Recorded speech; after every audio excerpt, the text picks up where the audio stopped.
Bonjour Monsieur Sarkozy. Sans vouloir plus que dignement, irrévérencieusement chercher à accabler un homme qui a déjà à répondre de ses propres méfaits, de son propre fait face à l'autorité suprême, la justice du droit.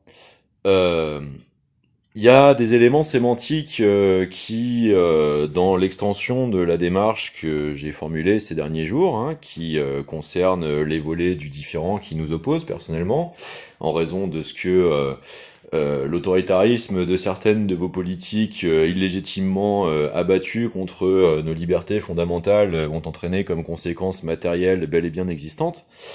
Euh, Quelques précisions car elles sont susceptibles de vous aider vous-même à dépasser ce qu'il m'apparaît comme les euh, portions d'affliction dans la structure de votre psyché relative à votre identité qui peut-être sont susceptibles d'expliquer les comportements que vous manifestez publiquement.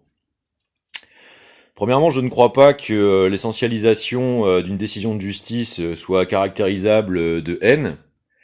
Je pense que les fonctionnaires de justice essayent d'être professionnels vis-à-vis de la complexité de ce qui est l'accomplissement de leurs tâches dans une société en temps réel et non pas en temps différé. Et deuxièmement, excusez-moi, mais euh, il me semblerait que il soit possible de vous rétorquer que la haine manifestement n'aurait d'échelle que celle de la mythomanie.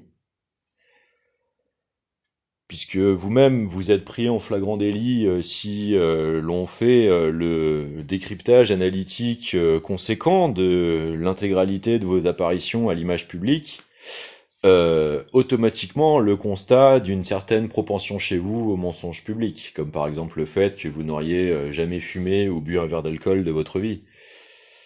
Quelle grossière tendance à la mythomanie compulsive, monsieur Sarkozy. Je vous y confronte dans le but de vous y aider. Deuxièmement, permettez-moi de vous dire que si la France n'avait été réduite qu'au sarkozysme, c'est précisément en cela qu'elle se serait abaissée bien bas. Car cela voudrait dire que l'imposition illégitime, arbitraire d'une instrumentalisation de la fonction suprême pour la verrouiller dans un cyberfascisme opératif ne lui aurait pas permis de survivre à elle-même. Or, n'est-ce pas la magnificence du mythe de la résurrection permanente qui est la structure profonde la plus sublime de celle de notre droit commun?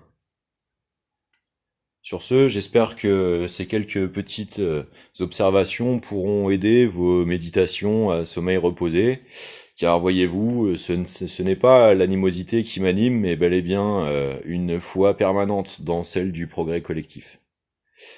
Aussi, je vous souhaite la meilleure continuation dans cette épreuve peut-être désagréable et difficile d'avoir à faire face à ses propres méfaits. Je ne le souhaite à personne.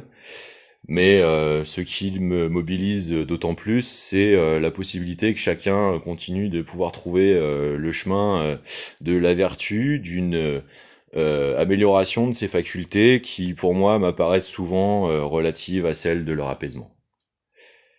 Bon courage, monsieur Sarkozy.